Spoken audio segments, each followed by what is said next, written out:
बिस्मिल्लाहिर्रहमानिर्रहीम। अस्सलाम वालेकुम students, welcome to my channel. आज हम पढ़ेंगे अपना CS 403 जिसमें हम पढ़ेंगे अपना लेक्चर नंबर 40। उम्मीद है कि आप हैराफियत से होंगे। लेक्चर स्टार्ट करने से पहले आपसे छोटी सी रिक्वेस्ट है कि चैनल को सब्सक्राइब कर दें, बेल आइकन पर क्लिक कर दें ताकि हर सब्जेक्ट की हर नई आने वाली वीडियो सबसे पहले आपको मिलती है। इसके अंदर हम अपना पढ़ेंगे लॉजिकल डेटाबेस डिज़ाइन क्या होता है, रिलेशनल डेटा मॉडल क्या होता है, प्रॉपर्टीज़ क्या है टेबल की, और मैथमेटिक्स और रिलेशनल और डेटाबेस रिलेशंस क्या होते हैं। सबसे पहले उसने हमें ना डिफरेंस दिया है कॉन्सेप्चुअल डेटाबेस डिजाइन का और लॉजिकल डेटाबेस डिजाइन का। जो कॉन्सेप्चुअल डेटाबेस डिजाइन है ना, ये एक सिमेंटिक डाटा मॉडल है। इसके अंदर हमारे ईयर डाटा मॉडल आ जाता है। और ये हमारा जो लॉजिकल डेटाबेस डिजाइन है, ये हमारा लेगेसी डाटा मॉडल है। ये फ्री ऑफ डाटा मॉडल है जिसको हम गोइंग करते हैं, जिसको हम इम्प्लीमेंटेड कर देते हैं। लेकिन ये फ्री पर्टिकुलर डेटाबेस है, यानी डेटाबेस मैनेजमेंट सिस्टम है जिसको हम इम्प्लीमेंट कर देते हैं।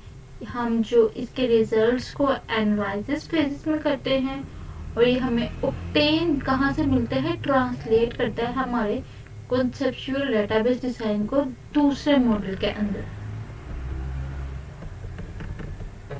ये रिप्रेजेंट करता है ग्राफिकली, ये हमारा होता है डिस्क्रिप्टिव, ये हमारा मोर एक्सप्रेसिव होता है क्योंकि इसमें कार्डिनलिटीज होती है, डिफरेंट रिलेशंस होते हैं। लेकिन ये हमारा लेस एक्सप्रेसिव होता है। इसको हम ट्रांसपोर्ट करते हैं और फिर इम्प्लीमेंट करते हैं। लेकिन ये इसको ट्रांसफर करने की ज़रूरत नहीं होती, हम इसको डायरेक्टली इम्प्लीमेंट कर देते हैं। इसके बाद आता है कि जो हमारा रिलेशनल डाटा मॉडल है, इसके दो मेन स्ट्रेंथ्स है। सबसे पहले ये हमारा सिंप्लिसिटी है, दूसरा हमारा है ये स्ट्रॉन्ग मैथमेटिकल रिलेशन। ये सिंपल क्यों है? क्योंकि ये एक स्ट्रक्चर पे डिफाइन होता है जिसको हम कहते हैं टेबल। इसके अंदर हम सिर्फ टेबल बनाते हैं। ये सिर्फ एक सिंगल स्ट्रक्चर है, यानी एक टेबल है, तो ये इजी टू अंडरस्टैंड है। इसको यानी हम आसानी से समझ सकते हैं। इसका दूसरा फीचर ये है कि ये स्ट्रॉन्ग मैथमेटिकल फाउंडेशन है।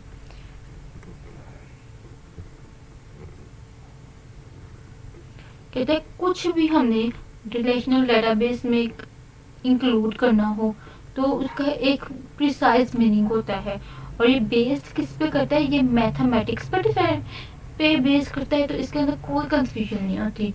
ठीक है, अगर आपको पता है कि अगर हमारा मैथ्स में आंसर गलत भी आ जाता है तो हम देखते हैं कि हमारा लॉजिक क्या है, वजह क्या है, तो इस वजह से इसमें कोई परेशानी नहीं आती। अगर वो कह रहा है if you want to test something regarding DBMS, अगर हमने कुछ चेक करना है, ठीक है ना, DBMS के हवाले से, वी कैन टेस्ट इस मैथमेटिकली। इसको हम किस तरह मैथमेटिकली टेस्ट कर सकते हैं। अगर जो हमने टेस्ट किया है वो पास हो गया तो इसका मतलब है कि रिलेशनल डेटा मॉडल वर्क करेगा। अगर वो टेस्ट फेल हो गया, यानी अगर वो टेस्ट गलत निकला, रॉन्ग आंसर उसका आया, तो इसका मतलब कि RDMA में भी आंसर गलत है। जो हमारी इसकी मैथमेटिक्स है ना, वो ना सिर्फ हमें इसके स्ट्रक्चर के बारे में बताती है कि इसका स्ट्रक्चर कैसे बनना है, बल्कि ये हमें ये भी बताती है कि इसकी मैनिपुलेशन लैंग्वेज के। अभी आपको मैं नीचे जाके ना मैथमेटिक्स रिलेशन के बारे में बताऊंगी, उससे आप देखना कि आपका कैसे एक टेबल बनता है। ये इसी चीज़ के बारे में बता रहा है।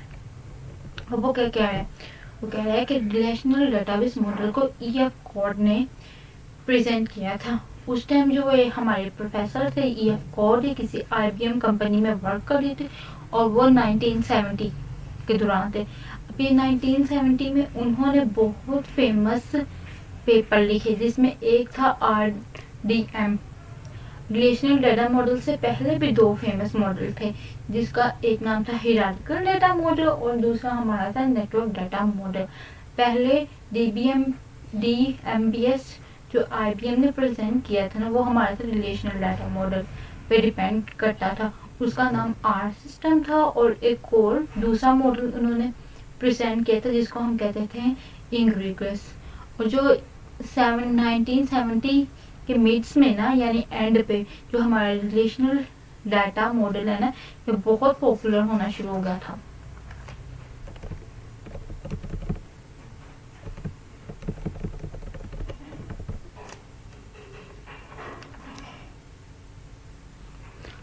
अब वो हमें बता रहे हैं कि introduction of relational data model. तो इंट्रोडक्शन से पहले ये चीज़ जाएगी, सॉरी, जो हमारा RDBM उसको ना मेनली यूज़ करते हैं एक्सटर्नल के लिए और कॉन्सेप्चुअल स्कीमास के लिए, और कुछ एक्सटेंड करता है ये फिजिकल स्कीमास को, ठीक है। और ये सेपरेट करता है कॉन्सेप्चुअल स्कीमा को और फिजिकल इम्प्लीमेंटेशन स्कीमा को। इसका जो बेसिक स्ट्रक्चर है वो रिलेशन है।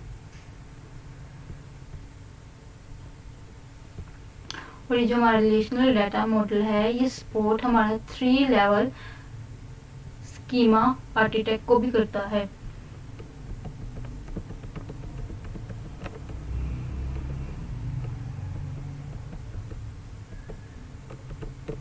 अब वो कह रहा है कि introduction to relational data model कहता है कि RDBM बेस करता है एक सिंगल स्ट्रक्चर पे जिसको हम कहते हैं रिलेशन।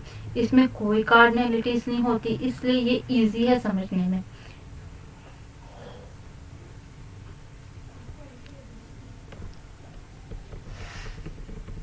इसके अंदर सिर्फ हम टेबल बनाते हैं।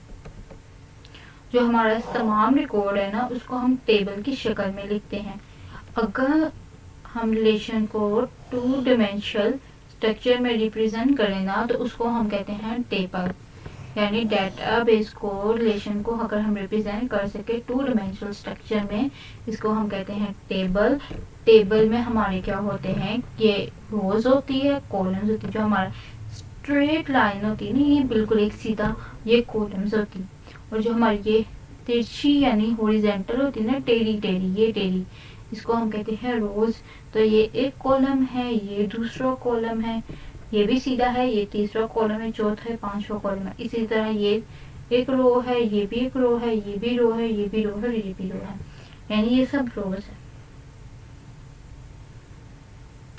कॉलम में हम एट्रीब्यूट लिखते हैं, यानी ये हमने एक एट्रीब्यूट है ना, ये हमने एट्रीब्यूट लिख दिया। और रोज में हम एक रिकॉर्ड लिखते हैं। रो को हम टपल भी कहते हैं। रो को हम कहते हैं रो, रिकॉर्ड और टपल। और कॉलम को एट्रीब्यूट भी कहते हैं।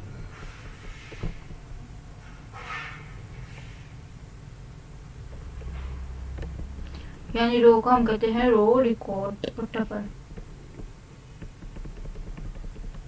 अब हमारी 6 बेसिक प्रॉपर्टीज है डेटाबेस रिलेशन की। इसके अंदर सबसे पहली आती है कि each cell of a table contain atomic और सिंगल वैल्यू, यानी हर टेबल की एटॉमिक और सिंगल वैल्यू होती है। मैं आपको इसको बताती हूँ क्या दे देंगे। सॉरी, ये ऊपर चला गया। अब ये देखें, जो हमारा सेल है ना वो कह रहा है कि सेल की डेफिनेशन दी, वो कह रहा है वो इंटरसेक्शन है रोज और कॉलम्स का। ये देखें, ये रो है, ये कॉलम है, तो ये क्या है, एक सेल बन गया। ये भी, ये सारे सेल है, ये एक सेल है, ये सेल है, ये सेल है। एक डब्बे को हम कहते हैं सेल। ये देखिए, ये स्टार्ट हो रहा है, ये पूरा एक डब्बा है, ये एक सेल है। ये देखिए, ये डब्बा है, ये सेल है। इसी तरह ये सारे सेल है। अब वो क्या कह रहा है कि एट्रीब्यूट की वैल्यू सेल में होती है, ठीक है। और प्रॉपर्टी का मतलब होता है कि प्रॉपर्टी मीन्स कि एक सेल में सिर्फ एक वैल्यू आएगी। अब ये देखें, आपने एक सेल में 2 वैल्यू तो नहीं लिखी हुई ना, ये एक सेल है। आपने ये तो नहीं लिखा ना कि BBA भी लिखते हैं या MSCS भी लिखते हैं, सिर्फ एक वैल्यू लिखी हुई है।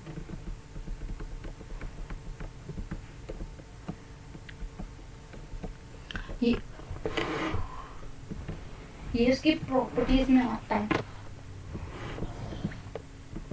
इसके बाद आता है कि each column has distinct name. Distinct का मतलब क्या होता है, मुख्तलिफ। हर कॉलम के मुख्तलिफ नाम होंगे, वो यूनिक होंगे। और table can not have duplicate columns. Tables में डुप्लीकेट कॉलम नहीं होंगे, यानी हर एक कॉलम को हम 2 दफा नहीं लिख सके। देखिए, सबका अपना नाम है। स्टूडेंट आईडी एक अपना नाम है स्टूडेंट नेम अपना नाम है, डेट ऑफ बर्थ रहता है, सेक्स रहता है, ये सब क्या है, यूनिक नेम है, अलग अलग नाम है, मुख्तलिफ नाम है, हमने इनको दोबारा नहीं लिखा हुआ। ये जो हमारा थर्ड पॉइंट है ना, ये थोड़ा डिफिकल्ट है, आपने गौर से सुनना है। The value of the attributes came from the same domain. Domain का मतलब क्या होता है, डोमेन का मतलब होता है हमारी डाटा टाइप, जो हमारी वैल्यूज है एट्रीब्यूट की उसकी सेम डाटा टाइप होगी। डाटा टाइप को तो आपको पता ही होगा क्या आएगा, क्या होती है। अब देखें, एक दफ़ा एट्रीब्यूट को हमने डाटा टाइप दे दी तो उस कॉलम में सबकी वैल्यूज, जो सब जितनी भी वैल्यूज होगी ना उसकी सेम डाटा टाइप होगी। जैसे फॉर एग्जांपल ये देखें, ये हमारा एक एट्रीब्यूट है, ठीक है, डेट ऑफ बर्थ, इसकी डाटा टाइप क्या है, डेट है। अब हमने ये तो नहीं कहा ना कि इस कॉलम में हम इसकी डेट लिख देते हैं यानी नंबर्स में लिख देते हैं, तो दूसरे में हम जाके इसको वर्ड्स में लिख देंगे, ठीक है, या फिर इधर भी हम डेट्स में लिख देते हैं, करेक्ट नंबर्स में लिख देते हैं, तो दूसरी रो के अंदर हम जाके ना इसको नंबर में लिख दे, सॉरी करेक्टर में लिख देंगे। ऐसा नहीं हो सकता। अगर इस सब की हमने एक डाटा टाइप दे दिए तो सारे कॉलम में, इस पूरे कॉलम में जितनी भी वैल्यूज रहेंगी उनकी सबकी डाटा टाइप तो ये नंबर ही होएगी, ठीक है। सबको हम इसी फॉर्मेट में लिखेंगे, चेंज नहीं कर सकते। ये था इसका मतलब।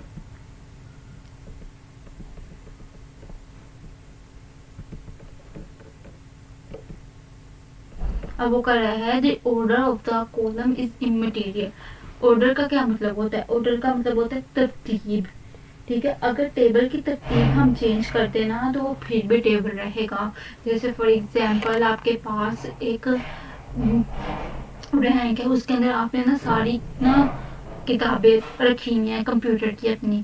अब आपने कहा कि फर्स्ट सेमेस्टर की किताबें, दूसरे सेमेस्टर की किताबें, तीसरे, लेकिन आप उस किताबों को उल्टा टेढ़ा मेढ़ा भी करके रख देंगे ना, ऊपर नीचे भी कर देंगे, पहली किताब को यूं और रख दी, दूसरी किताब को यूं और रख दी, इससे कोई फर्क नहीं पड़ेगा, ठीक है, वो फिर भी आपका रैंक ही रहेगा। इसी तरह वो कह रहा है कि ये हमारा कॉलम है, ये हमारा टेबल है, आप ये टेबल ले लें, ठीक है, और आप एक नया टेबल ले लें।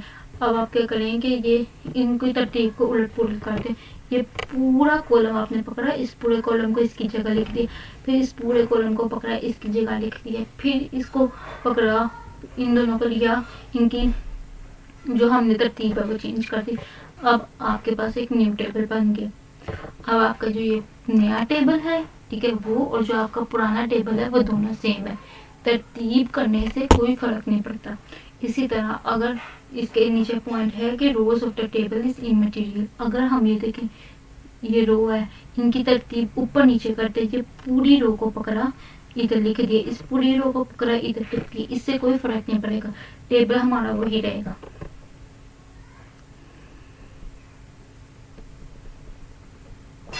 ये देख लें, इसका मतलब यही है। इसके बाद आता है कि ईच रिकॉर्ड टपल। ये देखिए, मैंने आपको क्या बताया था कि रो के कितने नाम है, 3 नाम है। रो भी कह सकते हैं, टपल भी कह सकते हैं और रिकॉर्ड भी कह सकते हैं। तो मुख्तलिफ होगी। वो कह रहा है कि हर रो मुख्तलिफ होगी, दो रो सेम नहीं हो सकती। ये देखिए, 2 rows of the table can not be same, 2 rows बिल्कुल भी सेम नहीं हो सकती।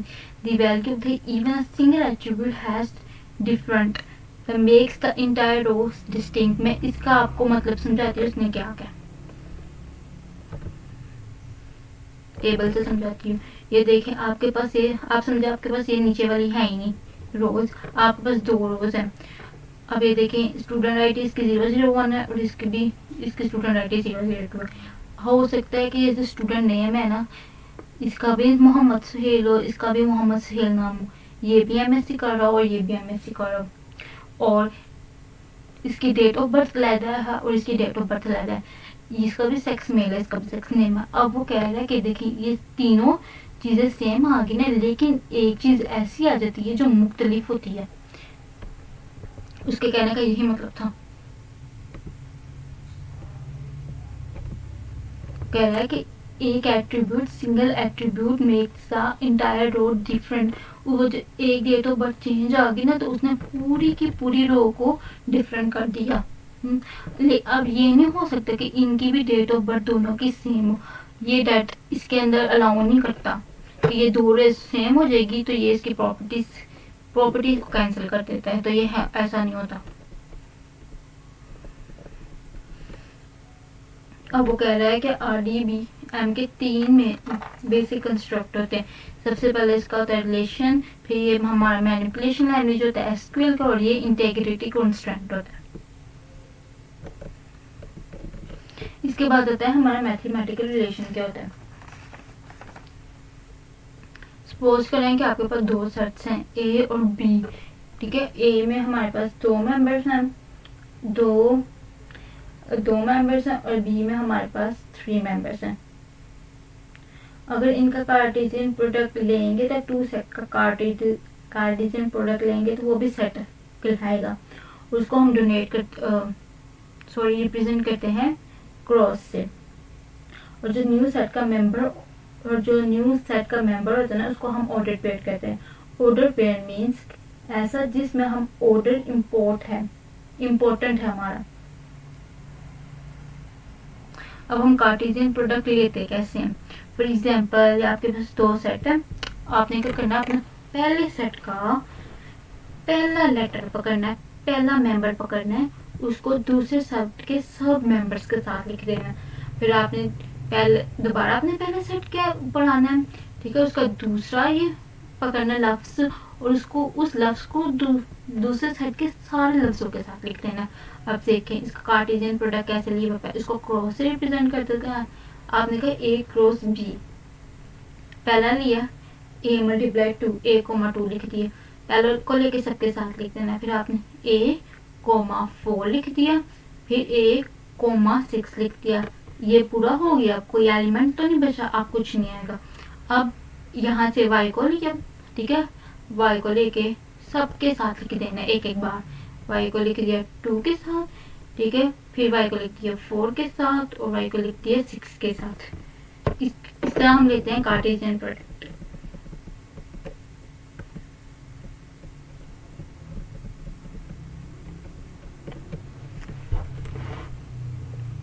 अगर हमारे पास 3 सेट हैं तो एक सेट का कार्टेशियन प्रोडक्ट ले तो सब में 3 मेंबर्स होंगे, ठीक है। पहला मेंबर क्या होगा, पहला A से आएगा, दूसरा B से आएगा, तीसरा 3 से होगा।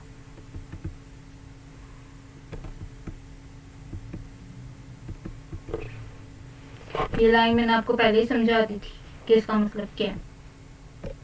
इसके बाद होता है कि हमारे पास डेटाबेस रिलेशंस क्या होते हैं। उसने क्या है कि सपोज करें आपके पास 2 एट्रीब्यूट है, ठीक है, ये A1, A2, A3 हमारे पास एट्रीब्यूट्स हैं। कुछ एट्रीब्यूट्स हैं जैसे नेम हो गया, एज हो गया, ठीक है, और ये D1, D2, D3 उसकी डोमेन है। डोमेन क्या होती है, मैंने आपको बताया कि उसकी डाटा टाइप, आसान लफ्जों में इसको हम डोमेन कहते हैं। डोमेन को हम क्या कहते हैं, डाटा टाइप डोमेन है। इसके बाद उसने बताया है कि रैशनल स्कीमी क्या होती है। रैशनल स्कीमी में जो रिलेशन के स्ट्रक्चर को डिफाइन करेगी, जो हमने टेबल बनाना है उसके अंदर क्या क्या आएगा उसको डिफाइन करेगी, उसको हम कहते हैं रेशनल स्कीमी। स्कीमी बनाने के लिए हम पहले एट्रीब्यूट्स को इकट्ठा करेंगे और हर एट्रीब्यूट को डोमेन एसोसिएट करेंगे, यानी हर एट्रीब्यूट के साथ उसकी डोमेन लिखेंगे। अब ये देखो, फॉर एग्जांपल ये स्टूडेंट का स्कीम है। सबसे पहले आपने क्या लिखना है, एट्रीब्यूट लिखना है। आपके पास 4 एट्रीब्यूट्स हैं। सपोज करें आपके पास स्टूडेंट है, स्टूडेंट नेम है, एड्रेस और डेट ऑफ बर्थ है। अब आपने सबसे पहले हर एट्रीब्यूट को पकड़ना है और उसके साथ उसका डाटा टाइप लिखनी है। आपने एक एट्रीब्यूट पकड़ा स्टूडेंट नेम, उसकी डाटा टाइप के टेक्स्ट, यानी आपने उसके अंदर टेक्स्ट में लिखना है, ABC में लिखना। फिर आपने दूसरा एट्रीब्यूट अपना लिया स्टूडेंट नेम, उसकी डाटा टाइप के टेक्स्ट उसके अंदर आपने अल्फ़ाबेट से लिखने। इसी तरह एड्रेस और डेट ऑफ बर्थ की क्या आपने डाटा टाइप रख दी, आपने रखी कि डेट ऑफ बर्थ को हम डेट लिखेंगे। आपने उसने क्या है कि आप इसको इस तरह भी लिख सकते हैं। ये जो 4 थे ये हमारे एट्रीब्यूट्स थे और ये डोमेन यानी इसके डाटा टाइप थे। अब हम क्या करेंगे, अब हम स्कीमी से टेबल कैसे बनाएंगे। हर एट्रीब्यूट के मुताबिक हम इसके अंदर वैल्यू एंटर करेंगे। देखिए हर एट्रीब्यूट, अब हमने ये डिफाइन कर दिया इसका स्ट्रक्चर, ठीक है, इसको रिप्रेजेंट कर दिया। अब हम इसकी वैल्यू एंटर करेंगे। स्टूडेंट आईडी की वैल्यू क्या होगी वो लिख दी हमने, ठीक है। अब स्टूडेंट नेम की वैल्यू क्या होगी वो हमने लिख दी। एड्रेस की वैल्यू क्या होगी वो लिख दी, ठीक है। डेट ऑफ बर्थ लिख दी। अब हमने इसको टेबल में कन्वर्ट करना।